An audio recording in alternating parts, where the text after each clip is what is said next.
बाबाजी गडावर एकदम शुकशुकाट दिसतो या. हो.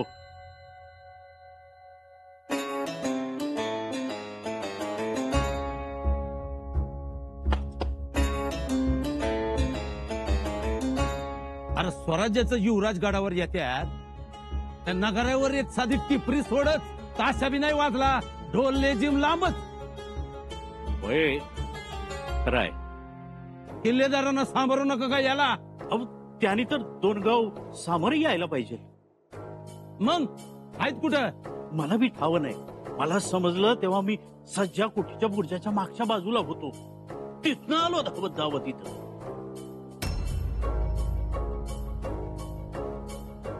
गडावर कोण कोण आहेत अजून? हिरोजी फर्जन आहे ती, जनार्दन पंत हनुमंत आहे ती. ते आले नाही?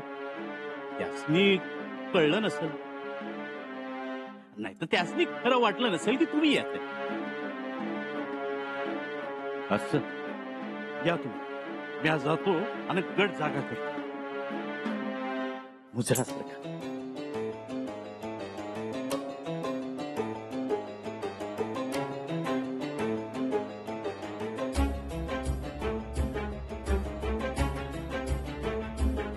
मामासाहेब, आम्हाला काहीतरी गडबड वाटते.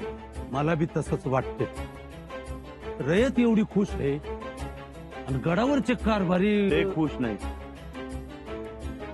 आपण हिरोजी फर्जन त्यांनी तर भान हरपून तुम्हाला भेटायला पाहिजे होतं.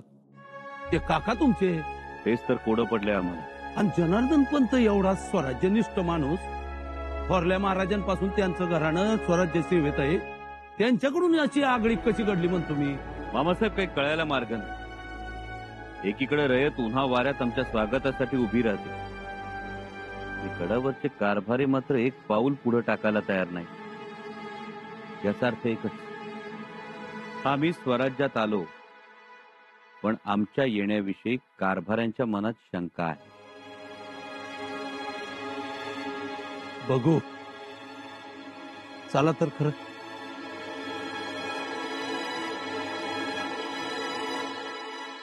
मातोश्री, मातोश्री, मातोश्री. बाई, अचानक आमच्या महाली? आम्ही वर्दी दिल्याचं आठवत नाही आम्हाला. आपण वर्दी दिलीच नव्हती. आम्ही स्वतःहून आलो, म्हणजे यावंच लागलं, कारण घटनाच तशी घडलीये. काय झालंय? आधी साखळ्या घ्या, तोंड गोड करा, मग सांगतो. घ्या. सांगा. मातोश्री, आपले युवराज स्वराज्यात परत आले.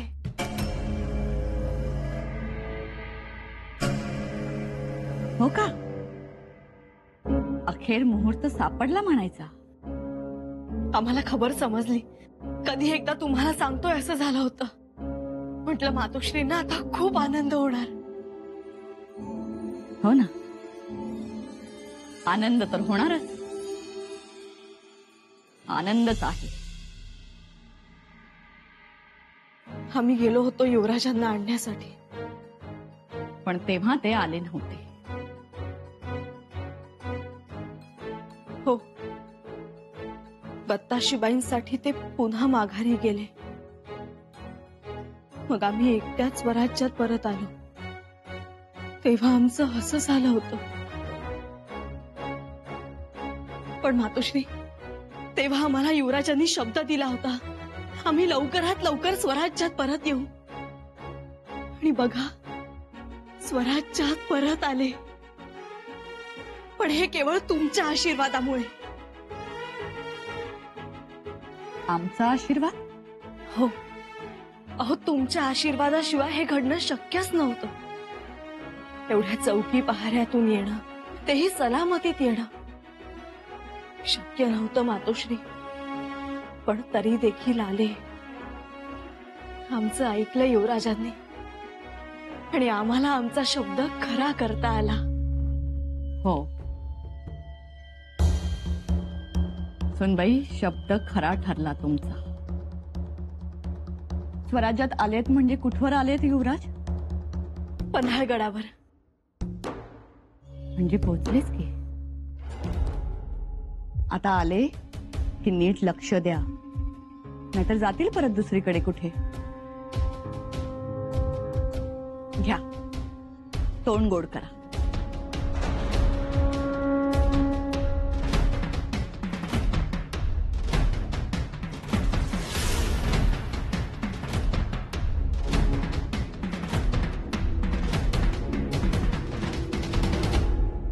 तुम्ही यायला पाहिजे होतं युवराजांच्या स्वागताला. का नाही आला? मी म्हणतो तुम्ही तरी कशा पाय गेला असा. असं कसं? युवराज आहे का आपलं? आम्ही कुठं नाही म्हणतोय, युवराजच आहेत ते. पण मोगलांचं अन्न खाऊन पुन्हा स्वराज्यात आलेले युवराज. हो, 11 महिने त्या दिलेर खानाच्या मांडीला मांडी लावून बसले आणि आता आलेत ते किती दिवस थांबतील कोणाला माहिती. कशाला जातील आता? आणि गेले ना ते राजकारणच होतं. तुम्ही भोळे आहात बाबाजीराव. अहो, स्वतःचं मूल जाऊन मोगलांना मिळालं. आता महाराजांची आणि स्वराज्याची नामुष्की होऊ नये म्हणून म्हणायचं राजकारण होत. सोम्या गोम्यानं मान हलवलं की म्हणून आम्ही मान हलवू का? अहो, 3री पिढी आहे आमची स्वराज्याच्या सेवेत. 3री. आम्ही केवळ नावानंच हनुमंते नाही, पराक्रमानं सुद्धा हनुमंतच आहोत आम्ही. पण सगळी निष्ठा स्वराज्याच्या पायी. निष्ठा आहेच की. आम्ही नाही, समोर असा यम दिसत असताना सुद्धा महाराजांच्या पलंगावर आम्ही झोपलो. म्हणजे प्रत्येकानं स्वराज्यासाठी जीवपणाला लावायचा. आणि युवराज मात्र मोगलाईत. ती समधी बंद दाराआडची चर्चा होती. अहो सोडा, महाराजांनाही या गोष्टी माहिती नव्हत्या. अहो, नुसता बनाव होता. घमडेरे कुणाला बोलतायसा? आम्हाला. अहो, पटलं तर पाहिजे. मोगलांच्या विरोधात आम्हीच लढायचं आणि मोगलाईत आलेल्या युवराजाला मुजरा सुद्धा आम्हीच करायचा. नाही, येऊ द्या महाराजासनी. काहीही म्हणा, युवराजांनी युवराज पदाची प्रतिष्ठा सांभाळली नाही. प्रतिष्ठा सोडा, हा स्वराज्यद्रोह आहे. स्वराज्यद्रोह.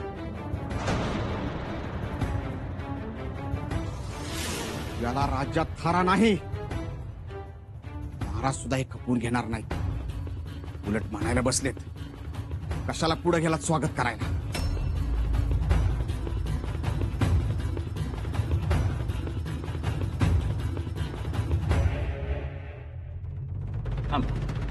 दार लावू नका. मामासाहेब तुम्ही थांबा, आत येऊ नका. पण झालं काय? आज आम्हाला सत्यता समजली.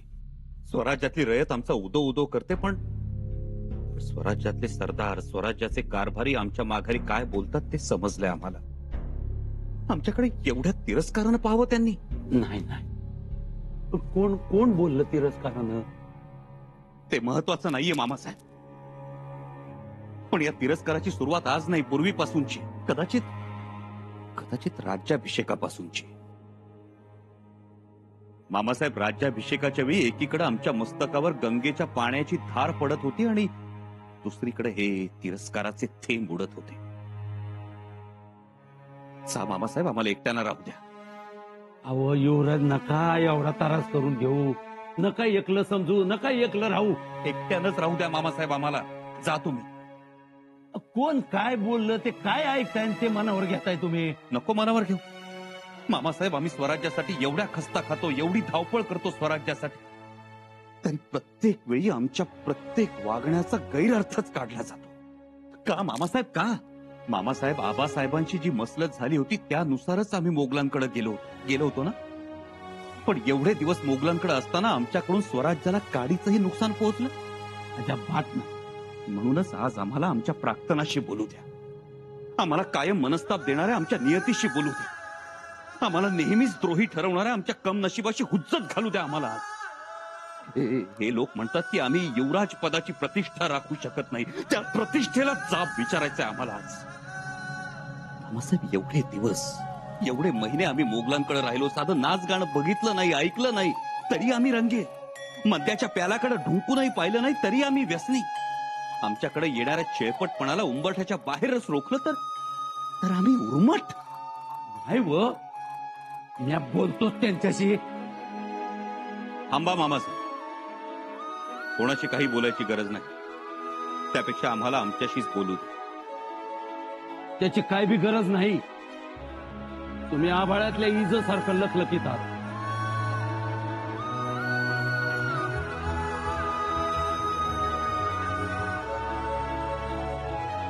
तेच पाहायचंय आम्हाला. पारखून घ्यायचंय.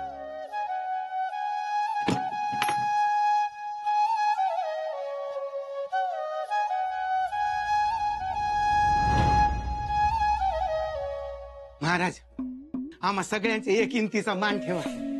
आज पालीतच मुक्काम करा. खंडोबाचं दर्शन घ्या आणि उद्या भल्या पहाटेला निघा. आम्हाला तातडीनं पन्हाळगड गाठायचा आहे. अहो मग जाल की. जेव्हा खावा, आराम करा आणि निघा.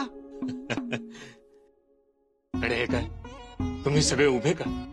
बसा की. आणि खराडे पाटील कुठे आहेत? ते आत्ताच मानदेशात गेले, पण अजूनही 24 गाव तुम्ही दिलेल्या निवाड्याची आठवण काढतात. खंडोबाच्या पालखीचं मान या काळभर पाटलाला दिला तुम्ही.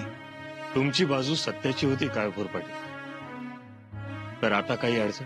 अहो अडचण आहे तर. कसली अडचण? अहो गावातल्या समध्या पोरासनी एकच याड लागले. या कसलं वेळ लागलं? अहो त्यासनी युवराजांच्या पथकात सामील होऊन तलवार गाजवायची आहे. पण युवराजांच्याच का? हे पोरांनो, बोला सटासटा. युवराजांच्याच पथकात का? बोला. युवराज लय धाडसी आहेत. युवराज दिलदार आहेत, पराक्रमी आहेत, गनिमांचा कर्दन काळ आहेत. आणि सर्वात महत्वाचं म्हणजे आमच्या पोरासनी वळण चांगलं लागेल. आम्हाला बी त्यांच्यासारखं व्हायचं आहे. आम्ही सांगतो शंभूराजांना, पाली गावातल्या पोरांना तुमच्या पथकात घ्या म्हणून. बरोबर. अहो आमच्या गावात शंभूराजा बगैर दुसरा विषयच नसतो. दिलेर खानाच्या छावणीत जेव्हा शंभूराजा गेलं ना, त्या गावातल्या कोणाला झोपच नव्हती. अहो सकाळ संध्याकाळी एकच विषय, जाऊन मदत करायची शंभूराजासनी. पण बरं झालं गेलं नाहीत ते, कारण शंभूराजे आता पन्हाळगडावर आले. हो, पण त्या बहादूर खानाची पगडी उडवल्याची खंडोबाच्या देवळात केवढी मोठी चर्चा रंगली. आणि दिलेर खानावरती शंभूराजे तलवार घेऊन धावले, त्या बी गप्पा होत्या.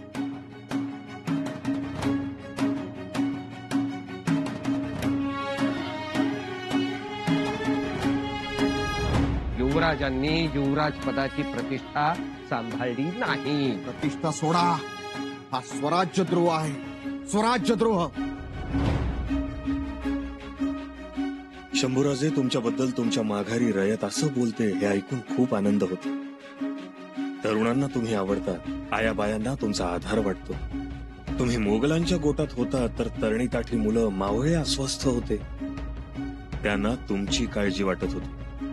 हे ऐकून खूप भरून पावलो. शंभूबाई, आम्ही तुम्हाला या आगीच्या वावरात पेरलं, पण तुम्ही मोत्यांचं कणीस होऊन उगवलात. आम्ही तुम्हाला नेणत्याचे जाणते केले, पण तुम्ही हातात तलवार घेऊन संकटाची स्वयंवर जिंकलीत. आम्हाला अभिमान, गर्व आहे तुमचा.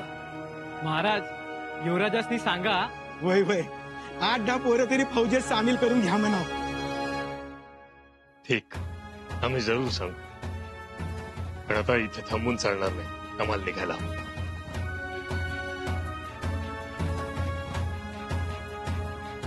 यळकोट, यळकोट! जय मल्हार! हर हर महादेव! हर हर महादेव! हर हर महादेव!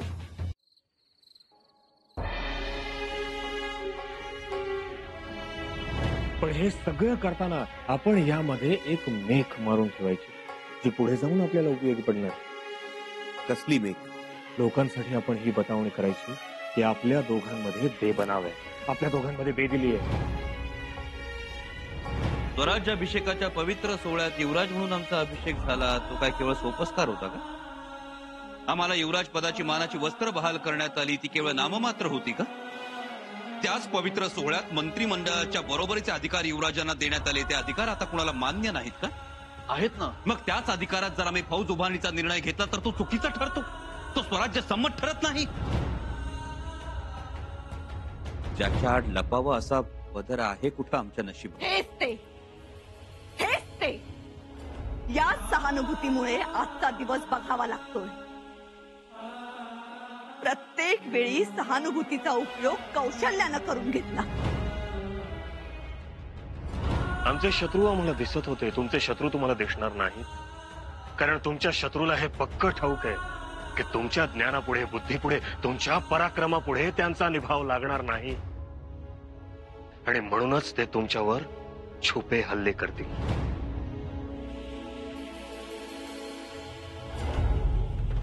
आबासाहेब पोचले असतील पन्हाळगडावर.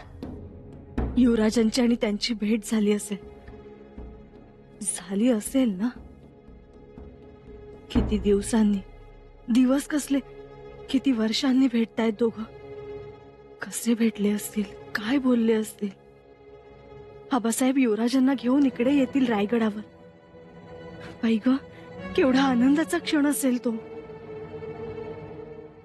खरंच आनंदाचा क्षण असेल ना.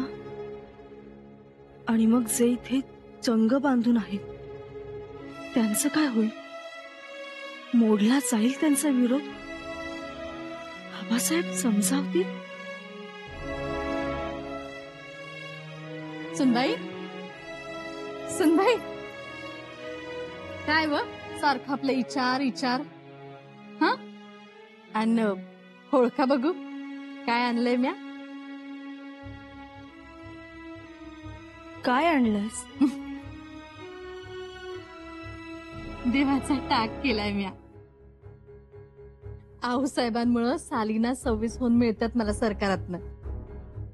ते साठवून हा टाक केलाय. लई दिसांची इच्छा होती देवाचा टाक सोन्याचा करायची. चांगलं केलंस.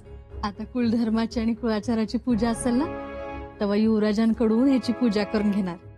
पण त्यासाठी युवराज गडावर यायला पाहिजे. ते का नाही येणार गडावर? अगं इथे केवढा विरोध आहे. खरं तू आहेस कुठे? युवराजांनी रायगडावर येऊ नये यासाठी ठिकठिकाणी मोर्चे लावलेत लावणाऱ्यांनी. रायगड काही कुणाच्या बाचं नाही, रायगड युवराजांच्या बाचा आहे. मोर्चे लावत्यात. माझं लेकरू तिकडे किती रक्त ओकतय, किती खस्ता खाताय ते मला ठाव आहे. असं म्हणून तोंड असं चिमणीसारखं झालंय व्हय. धारात्या, काळजी वाटते ग. तुम्ही नका अशी काळजी करू आणि अशा गहाळ बसून बी राहू नका. चला कुळाचार आणि कुळधर्माच्या पूजेची तयारी करा. युवराजन महाराज आले की दणक्यात करूया आपण पूजा.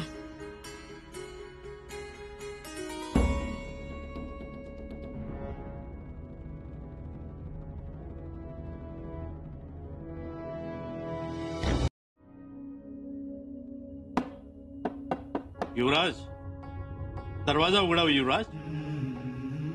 कोण? या बाबाजी. आम्हाला कोणालाही भेटायचं नाहीये. आम्हाला शांत बसू द्या. युवराज, दरवाजा उघडा. जा तुम्ही. तुम्ही दरवाजा उघडल्या बिगर म्या बी जाणार नाही.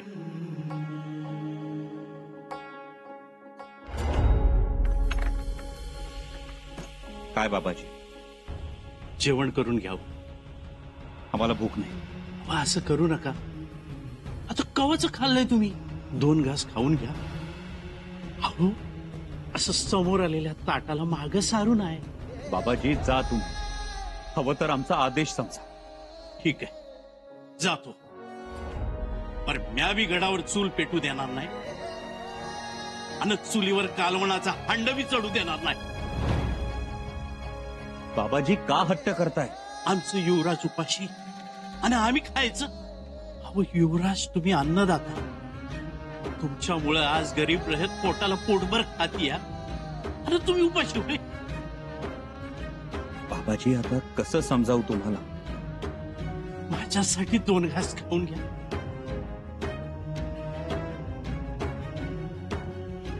आता आम्हाला एकच भूक आहे, आबासाहेबांच्या भेटीची. जा तुम्ही.